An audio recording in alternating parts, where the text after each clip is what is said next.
Okay, as you can see, we're working in the shop again today. I have my toolbox. It's got tools. It's a box. Okay, so what we're gonna do is we're going to take this thing apart. It's a Nissan Versa. So any of you own one of these, well, my condolences.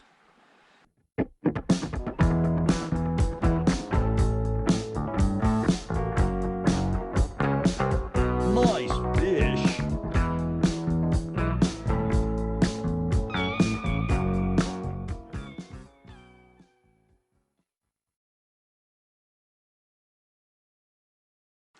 What happened with this car is it started running really rough. The service engine light came on, started flickering. Neighbor checked it with his Obi Kenobi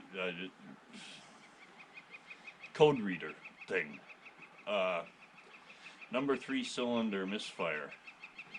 So we're gonna change the fire bolts and the coils. Some of you might know the fire bolts as being called something else, spark plugs. If we can find them, we'll change them. I should just mention there's a few other reasons these things can run rough. The one thing you want to check before you even plug it into a computer is the gas cap. It's got a seal around it. You got to make sure it's making a good seal. Yeah, even the gas cap will make these things run like crap. So anyways, afterwards I'll show you which tools I used. Let's jump into this. Okay, so the symptoms you'll have if this happens to you, the motor's going to run really rough. When you're driving it, you'll notice massive lack of power, but also, I mean, if you're doing 100 kilometers an hour and you're on a flat surface, you won't really be able to notice it so much. It's when you're actually going slower, coming into corners and leaving corners, you'll notice the whole car vibrating. And we're going to have a look at that right now and see whether or not also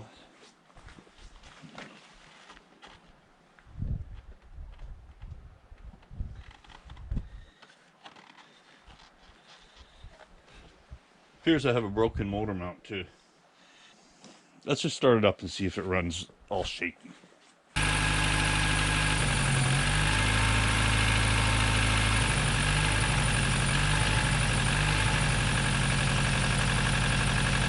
There it goes. This useless piece of plastic, it just snaps on the front, and it's two 10mm bolts on the top.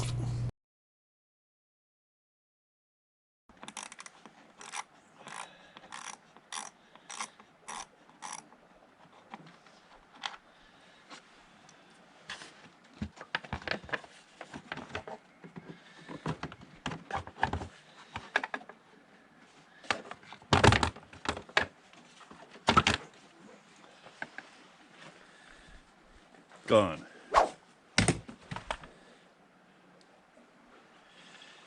I'll just put these back in here. Now it looks like this thing has to come off. Now, I can't actually tell you what any of these things are.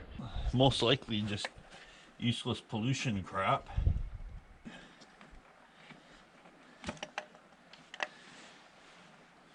More crap. These hose clamps here, they're 8mm. I found it best to use a deep socket. More crap. Plastic pin things. Because they couldn't just put a couple of bolts in there. They had to cheap out.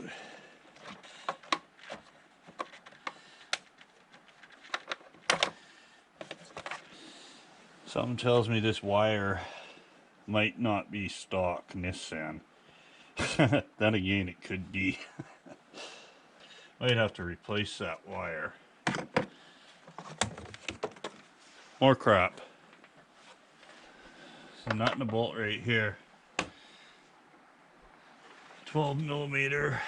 This one you got to put a wrench on the back or a wrench on the front and whatever. It's a little bit tight in here. A 1/4 inch ratchet with a socket and a wrench, 12 mil, works good. Be careful not to drop it. If you do drop it, it wasn't necessary anyways, probably. 4 bolts on this throttle body. They're 8 millimeter. I found what's best. Well, a deep socket works good for them, or a short extension with an 8 millimeter socket would also work good. The bottom bolt closest to the firewall, you can't really see it, but you can get a socket on it, no problem.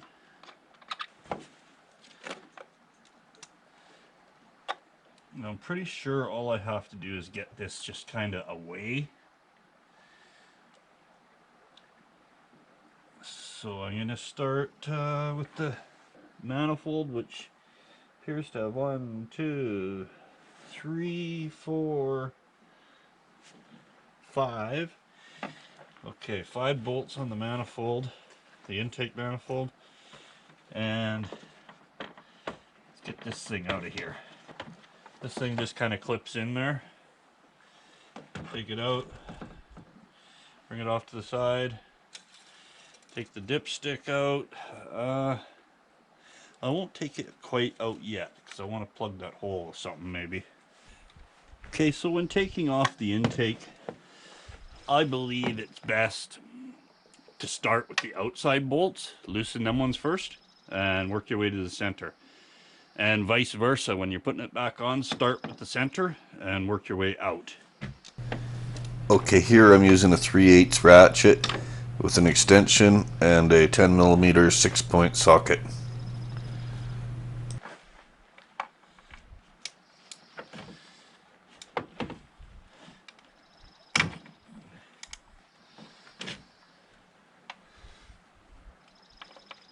Okay, this thing has to come off. These are the mounts for that useless plastic cover. Take note of their position for future reference.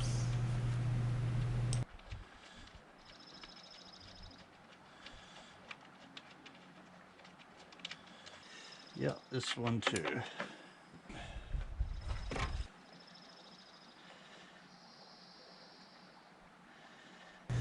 After cracking all the intake bolts, just use the extension, spin it to get the bolts out.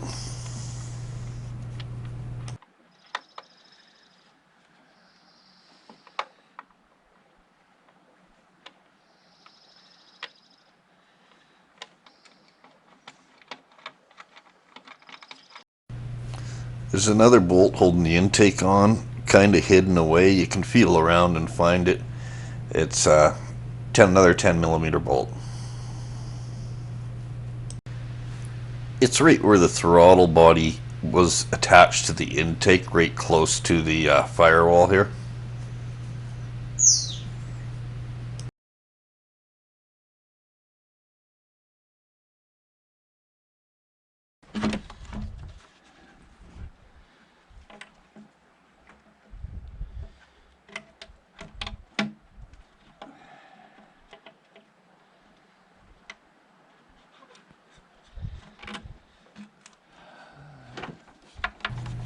There's a vacuum line here on the back of the intake. When taking these clips off, you just push down on this end piece here.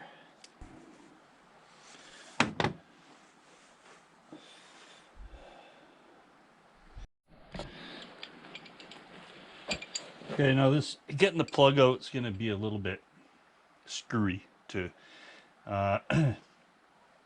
9/16 deep socket. You're going to use that just to loosen it, and then you're going to use the old coil to take it out.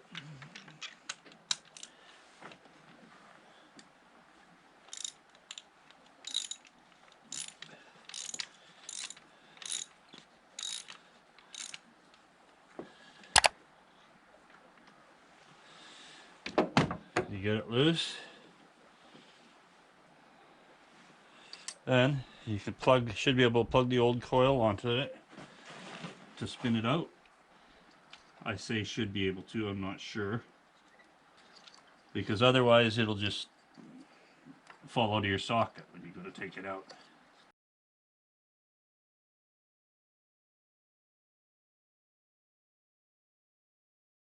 And there it is.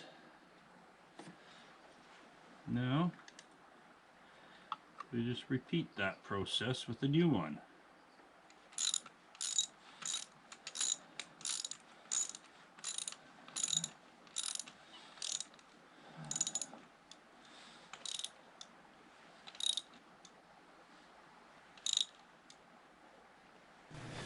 Stick paper towels or something in the intake.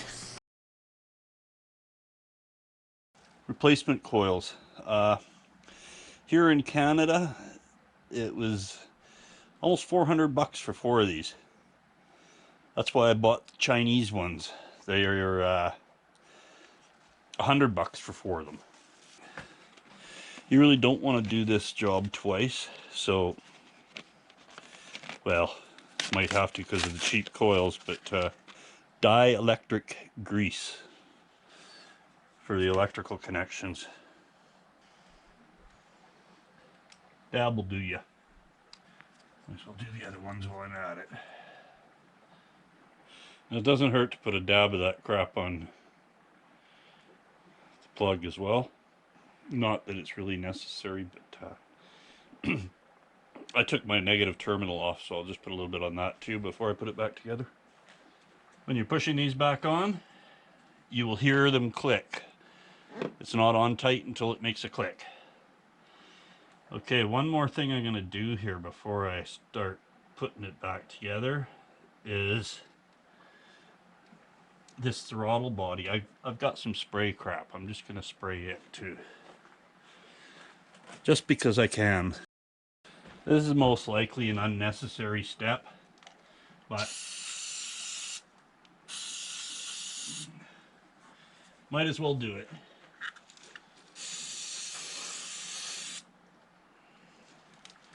Lots of black crap comes out. That's probably good.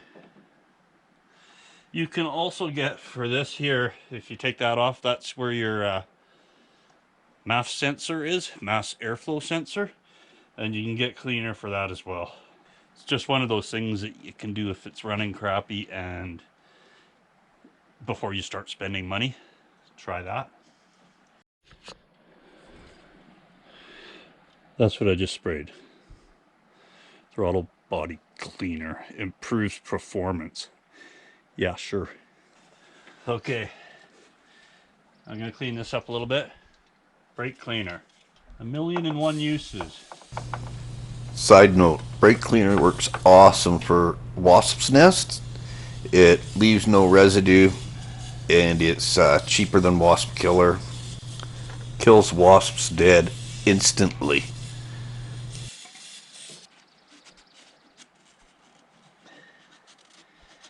There's a kind of a rubber O-ring gasket that goes in the manifold. You should not have to replace that. I mean, you can, but shouldn't be necessary.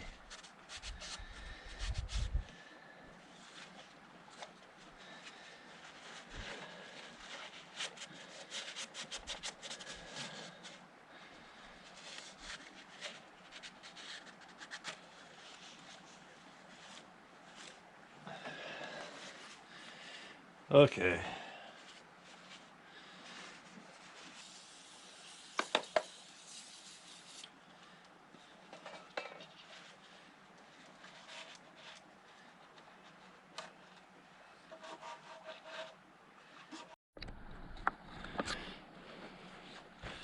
Okay, as far as these manifold bolts go, I don't know the torque specs for them. I'm sure you could get it online, but I just, starting in with the center one,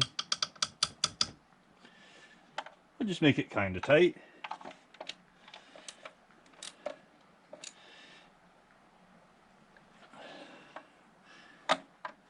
and work my way out to the outside.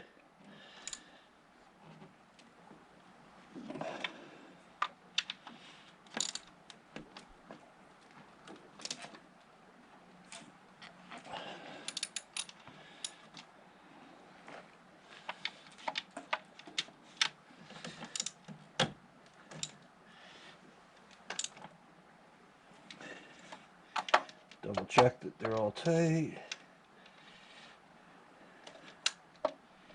Oh, come on.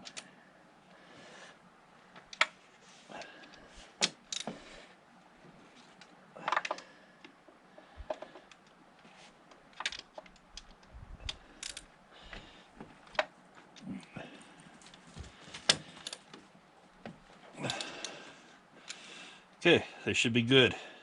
Okay, now it's just the hoses and crap. Don't forget this one bolt. It looks the same as the manifold bolts. It's a bit fatter. And it's the hidden bolt that goes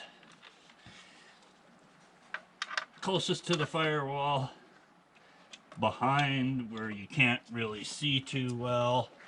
Basically, it holds the bottom corner of this on. Same as this one right there. It holds that bottom corner. Happen to notice the brake fluid's kind of low. Okay, sometimes when you're working on things you can't get a brake. Well, I got a brake. I broke the PCV valve.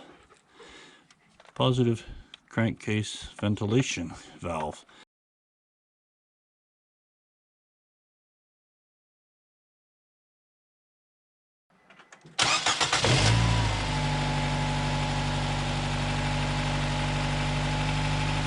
Running fine now. Okay, so I used a pair of gloves, handful of paper towels. Hey, mister, what are you doing up there? You kind of getting in my video a little bit, you know. Okay, now I gotta start over. Benjamin's here to make sure that I put all the tools back when I'm done. Yeah, I thought so. Okay. Gorilla tape. I needed that because my car's a piece of junk. Brake cleaner. I use that to clean the intake. Dielectric grease. Not necessary, but a good idea. Throttle body clean. Not necessary, but a good idea. I used 4 cheap Chinese coils. I used a PCV valve. That's another thing that's probably not necessary. 4 spark plugs, small crescent, long 3/8 extension, 3/8 ratchet, 1/4 inch ratchet, a 12mm wrench, a 10mm wrench, a flat screwdriver, needle nose pliers, a deep socket 9/16, that's for the spark plug, a 8mm deep socket, that helps. You could use an 8mm regular socket, but you'd have to use an extension in a few spots, a short extension, and a 10mm regular socket and a 12mm regular socket. Okay, I'm just gonna say now it took me probably about 2 hours, so a normal person could probably do it in an hour. I would rather do that job than changing a headlight bulb in that car. So next fixing video will be the Toyota Tacoma. New brake lines, whole bunch of stuff to get that thing seaworthy again. Thanks for watching. Thank you for your help today. I know it was rough, wasn't it? But you were a good boy today. You didn't roll in any poop or anything. Yes, you were a good doggy.